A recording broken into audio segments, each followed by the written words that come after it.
of our turning point, let's say family, but I want you guys all to see the Medal of Freedom and be able to look at it in the back of it. You guys are all part of the legacy. So I mean, there's us here. So we put anything on the back, it's the first and last time they'll put a cross on it.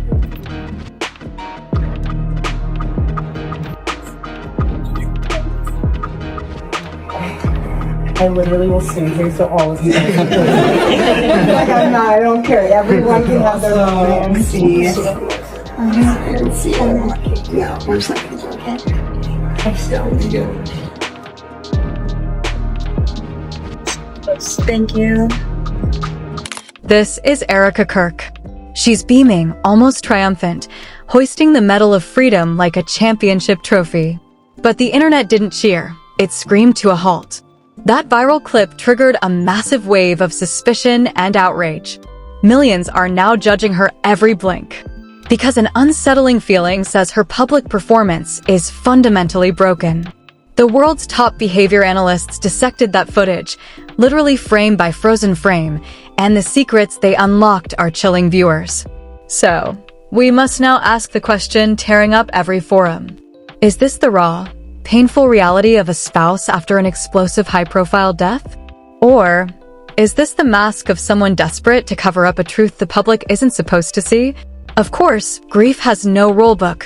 We can't judge mourning. But the visual evidence here? It's so jarring, so controversial, it demands a global confrontation. Charlie Kirk wasn't just a voice. He was a political earthquake, young, relentless, pushing his message until his last moment. That's why this unnerving calm, this cold stillness after the political explosion, is setting off every alarm for people following the story. Erika reappeared on camera just days after his passing. Forget the right timeline for sorrow, but viewers felt a shocking disconnect, an emotion alienated from the occasion's gravity. Then, Joe Rogan dropped the bomb. He questioned the timeline, challenging the official story and the glaring inconsistencies. I don't necessarily think they know what's going on yet. There's a lot of weird shit going on with this. I know. First of all, there was that one guy who was the decoy. All right, so you got this guy who's an older guy who starts yelling out. Didn't he take his pants down? He took his pants down. This guy was at 9/11. He was at the Boston bombings. All the hits. He called in a fake bomb at another place. And then he did this at this thing. Right after, so somehow or another, this guy has the state of mind that the moment someone gets shot, he yells out and says, I did it, and takes his pants down or something like that. I don't know. And a guy wrote, this guy got what he deserved. No, he didn't. He had open debates. That takes courage. So if you didn't agree with him, you could come and speak. The truth is, this isn't a simple blame game. It's about the unsettling questions that explode every time a new clip drops and the public connects another dot. Stay glued to your screen, because one single new piece of evidence could shatter this entire narrative in the next moment. Right now, we're diving deep into Joe Rogan's original fears, breaking them down piece by piece. You'll see the expert dissection of Erika's behavior, the dramatic contrast against typical public grief, and the chilling origin of her nickname, the Happy Widow. But first, before we unveil the complete picture of her side of the story. This kid who's not military trained, this guy, first of all, how did he get to the roof? How come nobody was looking? How come nobody was like, there's a direct line of sight between where he's sitting and those roofs? You guys didn't check? You don't have a drone? Like, that's insane. So he's on the roof, he shoots, he jumps from the roof. He jumps down 14 feet. Yeah, we saw didn't they have video of him jump? Somebody had a cell phone video of him jumping. There's a video of him jumping. So this guy, whoever it is, jumps off of the roof and lands, whether or not he's even the guy who shot him. Maybe he thought he was going to shoot him. Maybe he's a patsy. Maybe he did it. I feel like he's a plant. Did you see the video? Did you see the person doing the investigating on his mom's Facebook? No. You haven't seen this? Have you seen that, Jamie? Some dude online. His mom's got a weird Facebook. It's spill coffee. Very trippy. It doesn't make any sense. The deeper you go, the questions get darker. This is exactly where Joe Rogan steps into the spotlight, Erika Kirk, and his analysis She's is beaming, not just almost chatter. triumphant. He isn't selling Hoisting the gossip Medal of or Freedom echoing like a flimsy championship rumors. trophy. He's shredding But the the timeline, internet didn't cheer. stress It testing screamed every to a official halt. claim. That viral clip exposing the triggered a massive massive gaps wave that of defy suspicion basic and common outrage. sense. Millions are now judging her every blink side by side because an unsettling feeling mismatches become dangerously undeniable, fundamentally broken. Now, hold on tight. The world's top behavior analyst dissected that unsettling detail literally framed by frozen frame. A strange, secret older man reportedly materialized at the scene, screaming. We must now ask the question, tearing up every forum. Then, is this the completely shocking, painful reality of a spouse after an explosive, high-profile death? Joe argues that this single is the chaotic act of someone desperate to cover up a chance of public honest investigation. Of course, grief has no motive confirmed. We can't judge. The timeline was destroyed, but the visual evidence and in that single, it's so jarring, so controversial. The core facts simply demands a global confrontation. Then Rogan hits Charlie us with Kirk wasn't just a terrifying question. He was a political. What are the actual odds that this same chaotic man somehow appears at multiple critical points across this entire case? That's why this unnerving critical challenge. And when you subject it to any mathematical explosion, you must raise off every alarm for people. But here's the detail that makes the story. Erika reappeared on camera just days after his file names a 21-year-old timeline for sorrow, allegedly using a World War II era antique with zero tracking. An emotion alienated from the occasion's gravity. Concealed it in a backpack. Joe Rogan dropped the bomb. Scaled a massive building. He questioned the timeline, reassembled it, challenging the official story, executing the glaring inconsistencies. Think about that. He didn't claim answers. Sequence. He just warned us the puzzle pieces are snapping into the wrong places. Nerves of steel. And that single warning, the public is simply told it happened without doubt right now. Experts studied every micro-expression, the eyes, the smile, the unnatural pauses, and their final analysis didn't conclude anything. But they left us with enough explosive, unanswered questions to guarantee this speculation will never die out. The truth is, this isn't a simple blame game. It's about the unsettling questions that explode every time a new clip drops and the public connects another dot. Stay glued to your screen, because one single new piece of evidence could shatter this entire narrative in the next moment. Right now, we're diving deep into Joe Rogan's original fears, breaking them down piece by piece. You'll see the expert dissection of Erika's behavior, the dramatic contrast against typical public grief, and the chilling origin of her nickname, the Happy Widow. But first, before we unveil the complete picture of her side of the story, her turning point, let's say family, but I want you guys all to see the Medal of Freedom and be able to look at it in the back of it. You guys are all part of the legacy. Is there any way that I see it? So, and then on the back, it's the first and last name of the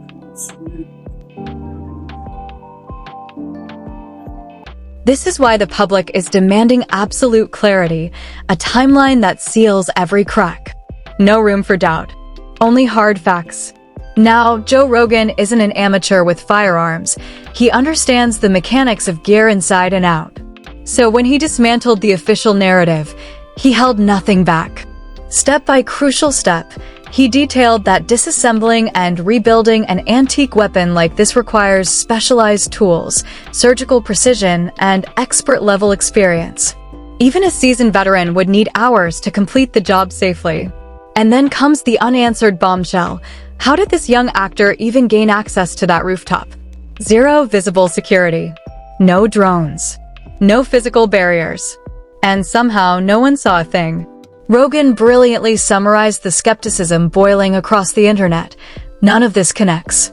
He stated flat out, the entire scenario sounds fundamentally impossible, as if it was scripted by someone who has never touched a real weapon.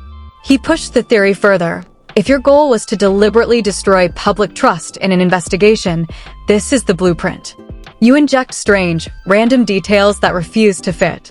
A confused witness, a bizarre confession, lost evidence, an unpredictably chaotic character, and suddenly the core truth is obscured. It starts looking completely intentional, not merely coincidental.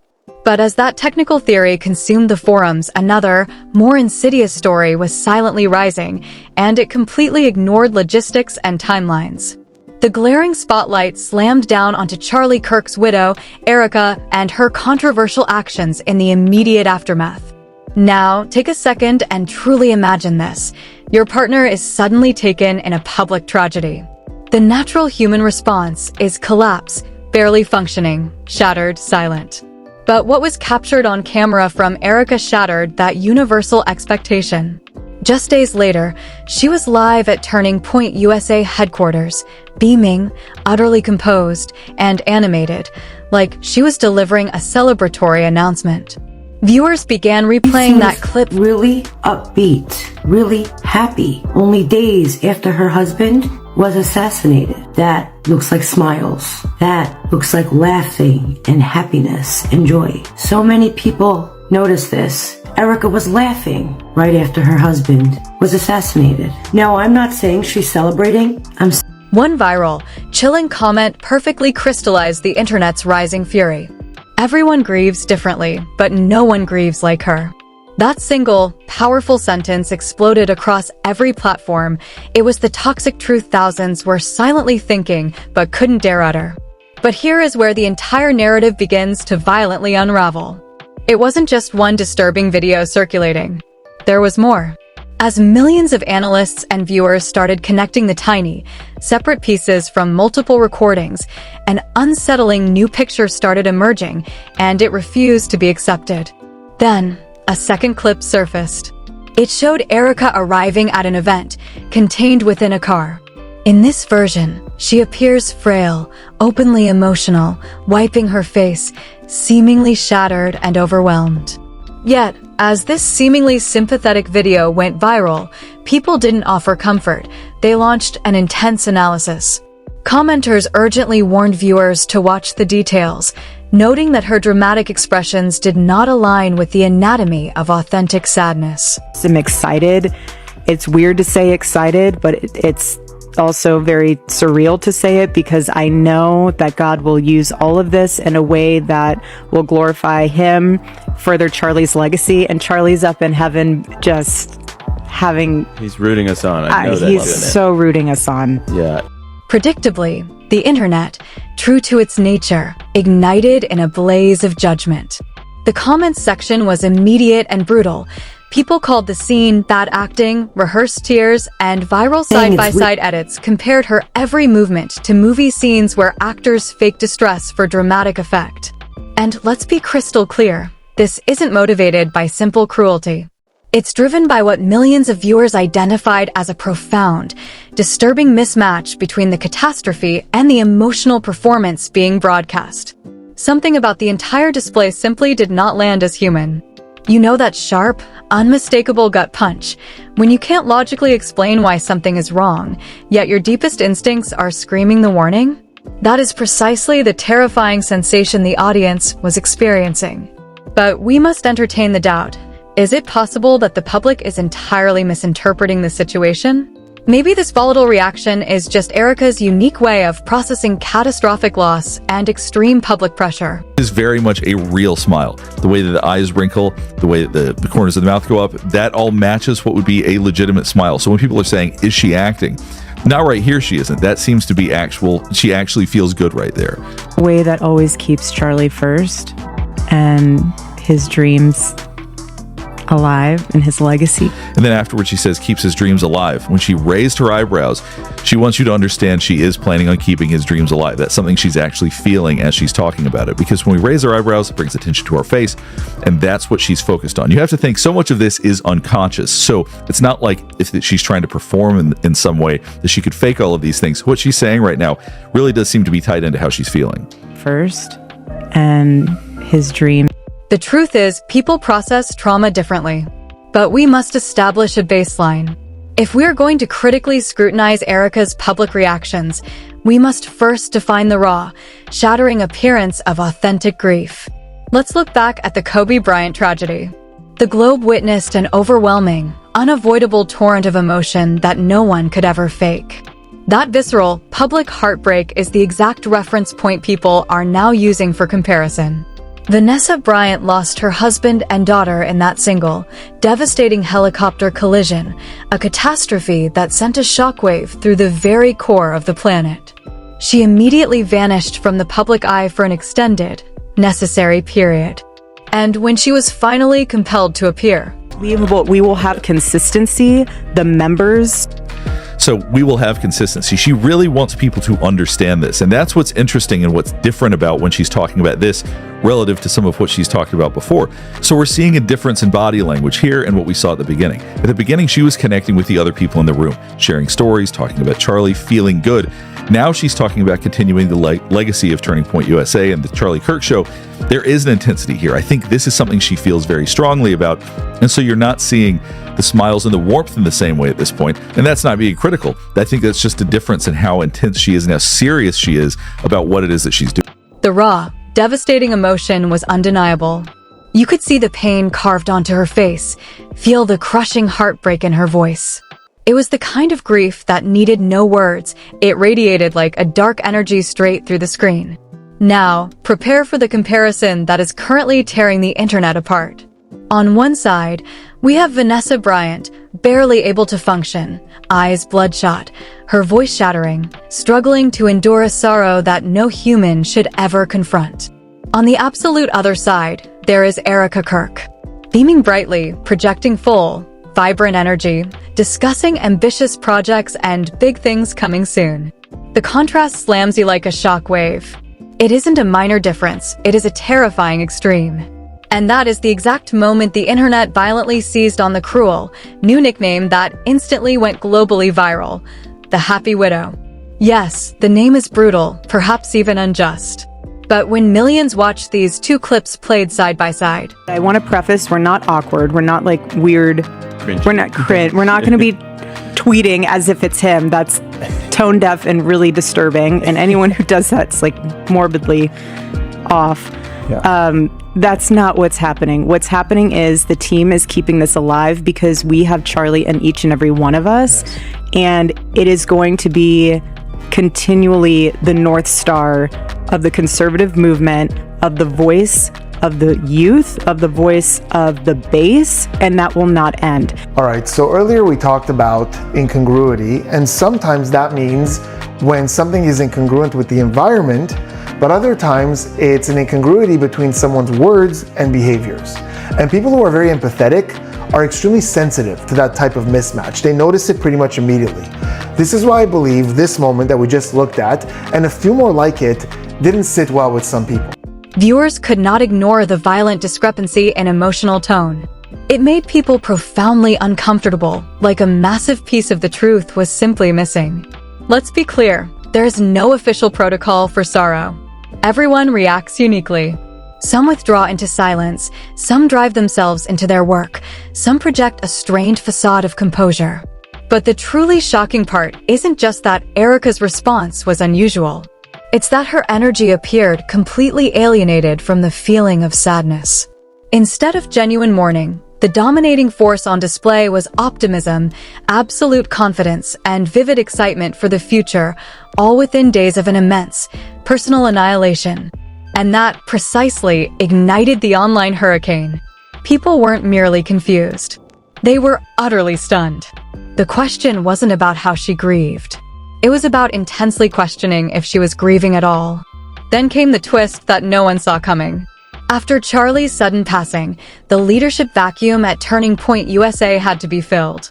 And the new person to take command? None other than Erika herself. I'm just gonna say it, Erika Kirk's behavior is unsettling as fuck. It's not conveying real grief, it's conveying performance. It's giving Uncanny Valley. Like, this woman came out on stage to pyrotechnics, timing her body language and her crying to the music. Then she gives a speech that comes off as more of a piece of performance art than it does as an expression of real grief. And when you look at that woman's face, there is not a single tear streaming down that woman's face.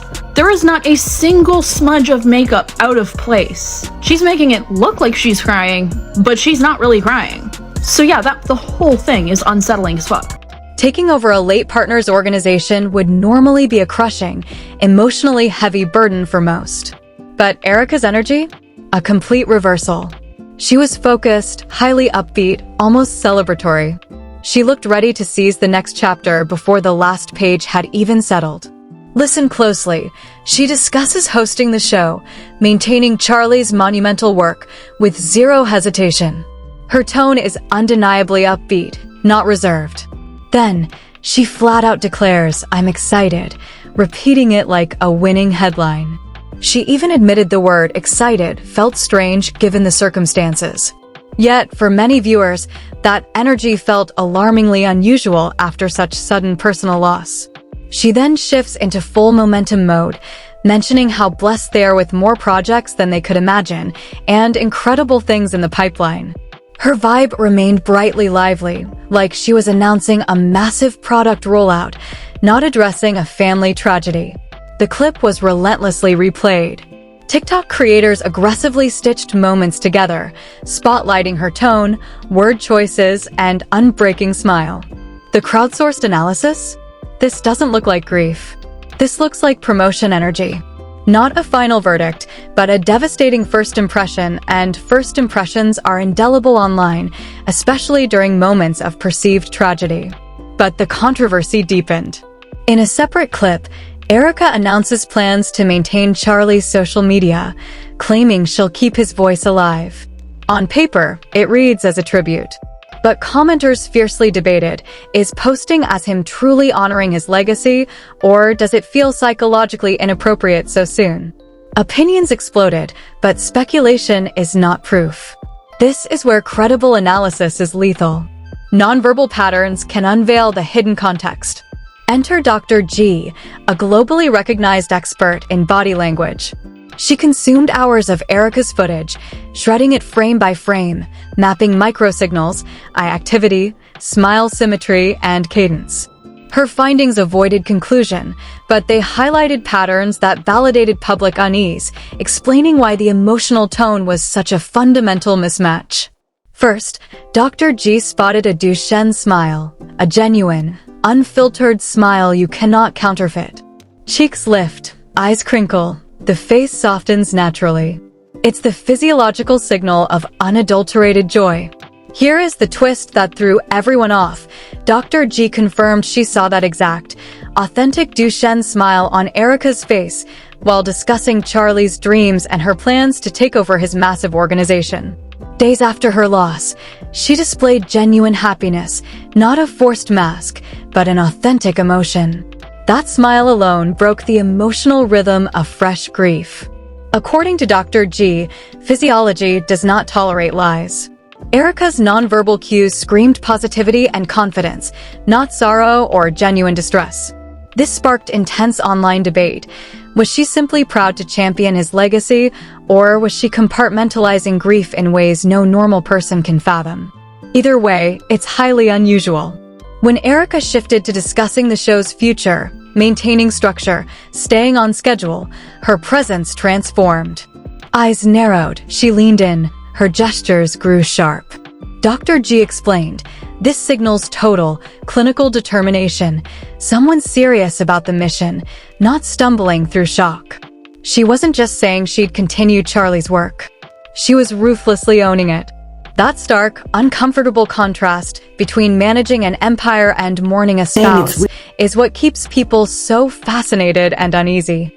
Dr. G concluded that Erika's reactions defied classic early grief patterns. They reflected composure, drive, and even satisfaction. Traits that aren't wrong, but which violently contradicted public expectation after such a heavy, sudden loss. Then, a second body language expert reviewed the same clips and escalated the analysis. They zoomed in on the moment Erika discussed using Charlie's social media, posting messages as him. Their professional read? Emotionally disconnected, strikingly inappropriate given the raw timing. Experts explained that for most people, posting as the deceased creates an unsettling psychological barrier, almost a refusal to let reality set in. It's not about her intent, it's about how the act reads emotionally to the world. To some, it might look like deep devotion. To others, it feels uncomfortably eerie, crossing the line between tribute and aggressive denial. This second expert made no direct accusation, but their breakdown added a toxic psychological layer that made the internet double down on its deep-seated unease. Most people want to preserve a loved one's memory exactly as it was. Fresh posts appearing to originate from the deceased feels psychologically manipulative to many. But Erika framed it as keeping Charlie's voice alive, a bold, almost aggressive move so soon. One analyst even labeled the act disturbing, suggesting the focus was on brand preservation rather than private sorrow. That's an opinion, but the framing is intense when laid out professionally. Analysts can only provide professional readings. They are not judges of morality. Context is everything. What helps is a meticulous review of raw, unedited footage, the timing, cutaways, staging, every detail that fuels the public's conviction or unease. That deeper, forensic dive is exactly what came next. A top TikTok reviewer, with an obsessive eye for detail, posted a frame-by-frame analysis explaining why Erika's stage presence reads as profoundly unsettling. Once you witness the timestamps and side notes, it is impossible to unsee. They start with the entrance. Erika steps out to pyrotechnics, bright blasts, and hyperdramatic music during what was advertised as a solemn memorial. A strikingly performative production choice. Maybe the event team orchestrated it, not her, but the optics screamed loudly to an audience already on edge. Then comes the segment that sent the comment sections into a frenzy, the breakdown of her crying moments measured second by second like a forensics report. The reviewer pointed out, there isn't a single visible tear track, no streaks, no watery eyes, no makeup shift, even under crushing stage lights. Her sounds and expressions matched the shape of crying without the physical markers. It looked chillingly theatrical. Here reviewer does acknowledge the one possibility. She could be entirely emotionally depleted, with zero tears left to shed. People cope chaotically under bright lights and impossible pressure. But when you stack this against her genuinely upbeat smiles, the focused business interviews, and the authentic spark when discussing taking over Charlie's empire, the polished entrance and choreographed movements scream of a scripted performance. That is exactly why this analysis hit the public so brutally. Thousands of comments echo the same unsettling thought: this doesn't feel real. This feels like a planned theatrical performance. Side-by-side video comparisons, professional behavioral breakdowns, and meticulous footage reviews, all capturing tiny, key shifts in tone and movement, have generated a massive archive of perceived fraudulence. But let's forcefully recenter on the starting point, Joe Rogan. While the internet is consumed by Erika's expressions, Joe sees a far darker, bigger game being played. He isn't just noting odd behavior, he's pointing to the entire case around Charlie's death as suspicious from top to bottom. He articulates it perfectly. When powerful entities want the public to lose all hope in finding the truth, they don't just hide files. They flood the system with chaos. Random, confusing witnesses. Contradictory official narratives. Tweaked, messy details. Chaos becomes the ultimate, untraceable cover-up. Joe highlighted strange witness acts, unexpected suspect chaos, conflicting reports on the weapon used, its origin, and whether the entire story is logistically sound. Layer upon layer of strategic noise is intentionally burying the truth. And that is precisely why the public is screaming one question: what is truly happening here? Is Erika just catastrophically overwhelmed, processing trauma in a unique way? Is she genuinely in shock, smiling through pain without realizing the terrifying optics? Or could she be genuinely excited about this new, powerful role, viewing it as aggressively securing Charlie's legacy? Or, as Joe fearlessly suggests, could her jarring reaction simply be a small, visible clue in something far bigger, far more orchestrated, and far above her level? We have no solid, undeniable answers. And that unresolved vacuum is what makes this entire situation so chilling. Normally, grief speaks louder than any words. You can feel it radiating through the screen. But with Erika Kirk, the global audience is left asking the same uncomfortable, unforgivable question. Is she even sad at all? So, I will leave you with this. What do you think is the root cause here? Drop your thoughts in the comments. I read every single response. Is this genuine deep shock, clever political PR control, or something entirely different? If you want to stay in the loop as this insidious story unravels, hit that like button, share this video with everyone, and subscribe with notifications on. The deeper this investigation goes, the stranger it is guaranteed to get. Thanks for watching. Stay curious, stay sharp, and I'll see you in the next one.